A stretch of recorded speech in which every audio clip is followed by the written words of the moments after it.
Hello friend, स्वागत है आप सभी का हमारे यूट्यूब चैनल आर के एस पी एन हब। तो फ्रेंड, आज के हमारा जो फुल कोर्स फ्री है, इसमें एक शेक्सपियर की नेक्स्ट पोइम होगी, वो हमारी होगी लवर्स कंप्लेंट। तो जैसा कि पिछले दो वीडियो में हम Venus and Adonis rape of Lucrece को हम फिनिश कर चुके हैं। उसमें हमने वो देखा, डिटेल में देखा, उसके हमने इफेक्ट को देखा, उसकी हमने समरी को देखा और उनकी हमने जो हमारे एमसीक्यू बनते थे उनको देखा। तो आज की वीडियो में लवर्स कंप्लेंट को हम देखने वाले हैं। इसमें फैक्ट, समरी और एमसीक्यू हम इसमें देखने वाले हैं। तो फ्रेंड, स्टार्ट करते हैं। देखिए फ्रेंड, जो हमारा जो तीसरी पोइम है, ये विलियम शेक्सपियर की अ लवर्स कंप्लेंट, ठीक है। तो यहाँ पर देखिए, ये कह रहा है कि is a long narrative poem. ये भी हमारी एक लॉन्ग नरेटिव पोइम है, ठीक है। Published as an appendix to the original edition of Shakespearean sonnet in 1609। अब ये कब पब्लिश हुई थी? ये कह रहे हैं कि ये जो पब्लिश हुई थी, शेक्सपियर के जो सोनेट हैं 1609 में जो पब्लिश हुए थे, उसी के साथ इसे पब्लिश कराया गया था। और ये जो सोनेट हैं किसके द्वारा पब्लिश हुए थे? ये बाई टॉमस थॉर्पे द्वारा पब्लिश हुए थे। तो फ्रेंड, ये देखिए, ये जो है, ये सोनेट पब्लिश्ड बाय टॉमस थॉर्पे। ये जो हमारा 2021 में टीजीटी का जो एग्जाम हुआ था, उसमें ये क्वेश्चन पूछा भी गया था, ठीक है। तो आपका ये क्वेश्चन बनता है, इम्पोर्टेंट बनता है कि जो विलियम शेक्सपियर के सोनेट हैं, ये कब पब्लिश हुए थे? 1609 में पब्लिश हुए थे। और किसके द्वारा पब्लिश हुए थे? तो टॉमस थॉर्पे के द्वारा पब्लिश हुए थे, ठीक है। तो इसी में इसको, इस पोएम को भी ऐड कर दिया गया था और ये पब्लिश हो गई थी, ठीक है। नेक्स्ट देखिए, द पोइम कंसिस्ट ऑफ 47। यहाँ पर ये कह रहा है कि ये जो पोइम है ना, 47 क्या करता है, लाइन्स इसमें है। कितनी? 47 लाइन्स है।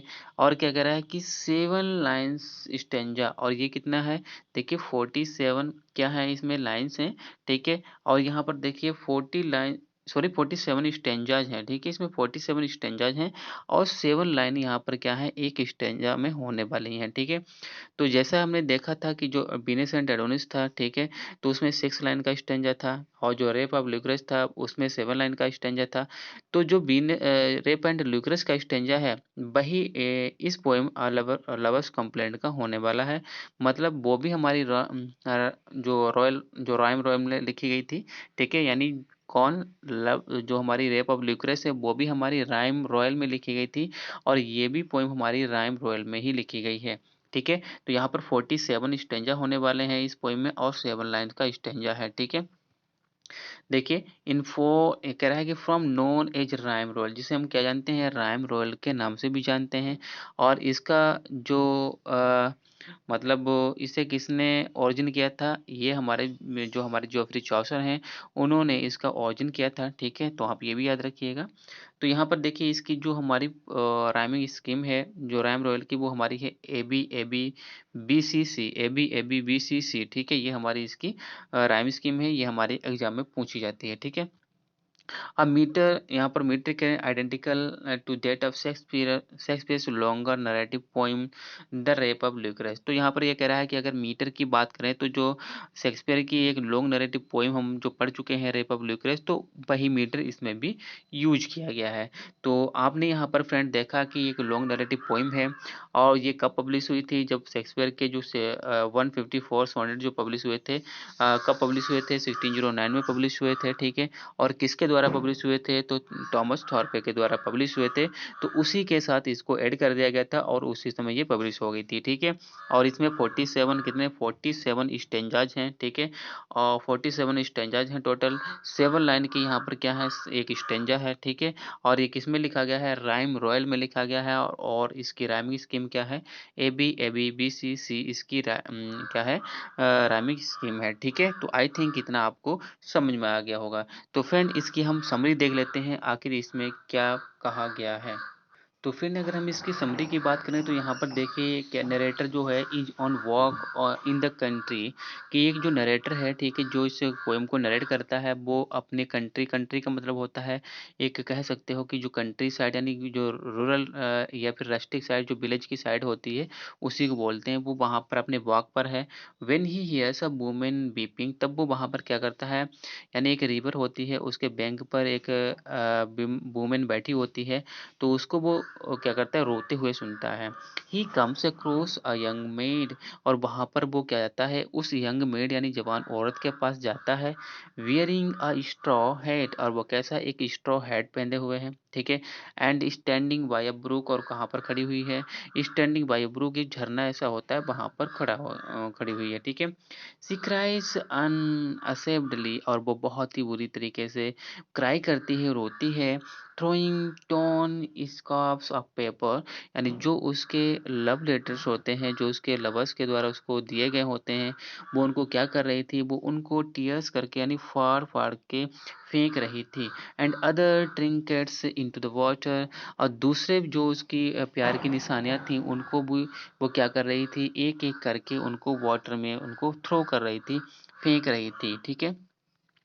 नेक्स्ट देखिए क्या कर रहा है, she breaks ring into and cast them in after the other reminders of her lost love. क्या कर रही है कि वो अपनी रिंग को, जो उसकी वो रिंग्स पहने हुई थी, उनको दो भागों में तोड़ देती है, और उनको क्या कर देती है, उनको भी पानी में वो फेंक देती है, ठीक है। After other reminders of her lost love, क्या करती है, जो उसका लॉस्ट लव है उसको रिमाइंड यानी याद याद कर कर उनको सारी निशानियों को अपने पानी में वो फेंक रही है। Reverend approaches the woman upon hearing sobbing, क्या करता है, reverend approaches the woman upon hearing her sobbing, वहां पर पहुंचता है और वो क्या करता है, उस जो नरेटर है उसके पास जाता है, और वो क्या करती है, सॉबिंग करते हुए उसको सुनता है, यानी सिसकी मारकर वो क्या कर रही थी, वो रो रही थी, ठीक है। आगे देखिए, आगे हमारा जो नरेटर है वो कहता है कि narrator listens from a distance, जो नरेटर है वो एक दूर से सुन रहा था। As the old man ask, कि एक ओल्ड मैन है उससे पूछता है, किससे पूछता है, द मेड, उस मेड से, यानी एक जो जवान औरत है उससे पूछता है कि what agony merit such behaviour, कि ऐसा उसके साथ क्या हुआ है जो इतनी वो गुस्से में है, और जिससे वो ये क्या कर रही है, बिहेव कर रही है, ठीक है, जिससे उसने उग्र रूप धारण कर लिया है। सी एक्सप्लेन्स, वो वहाँ पर उसको एक्सप्लेन करती है, बताती है उस ओल्ड वुमन को, दैट हर लवर हैज बेट्रायड हर, कि जो उसका लवर है उसने उसको बेट्रायड कर दिया है, धोखा दे दिया है, ठीक है। कौन बताती है, वो मेड बताती है उस ओल्ड मैन को।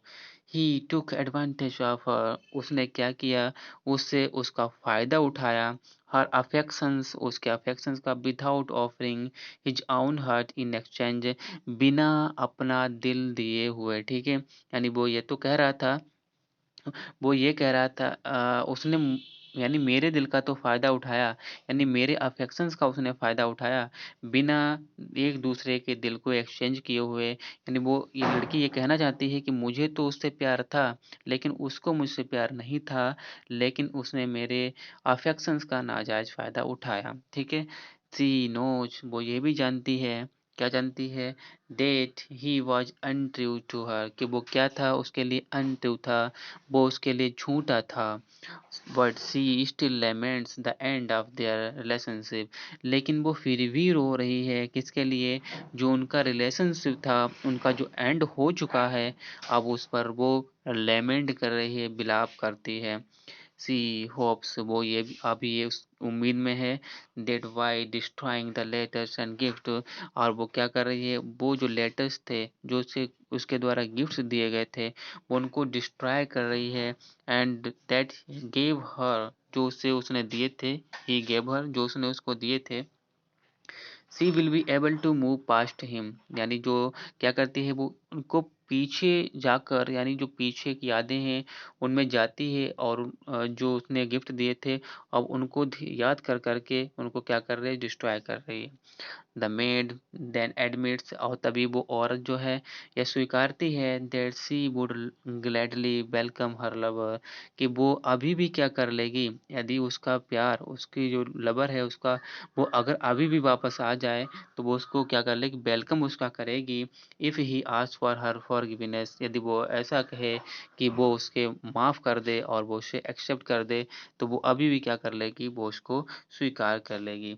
तो आई थिंक फ्रेंड, आपको ये मैंने जितने भी फैक्ट बताए हैं पोएम कब आई थी, कब पब्लिश हुई थी, कब लिखी गई थी, कितने स्टेंजाज हैं, कितनी लाइन्स हैं, किस मीटर में लिखी गई है, और जो समरी हमने बताई है आई थिंक बहुत ही अच्छे तरीके से समझ आ गई होगी। तो फ्रेंड देखिए, इस पोएम से बहुत ज़्यादा नहीं पूछेगा आपको थ्योरी में, आपसे ये पूछेगा कि कितने स्टेंजाज हैं और कौन से मीटर में लिखी गई है, ठीक है, कितने लाइन का स्टेंजा है, ये पूछ सकता है, ठीक है, बाकी इससे ज़्यादा कुछ नहीं पूछेगा। तो फ्रेंड अगर वीडियो अच्छा लगा हो तो वीडियो को लाइक ज़रूर करें और चैनल को सब्सक्राइब ज़रूर कर लें, जिससे कि आपका टीजीटी का जो यूपी टीजीटी का और पीजीटी का जो कोर्स है बिल्कुल इसी तरीके से डेली आपको फ्री में वीडियो मिलता रहे और आपका क्रैक कोर्स की तरह कंप्लीट हो जाए। तो फ्रेंड फिर मिलेंगे एक नेक्स्ट वीडियो में, तब तक के लिए बाय।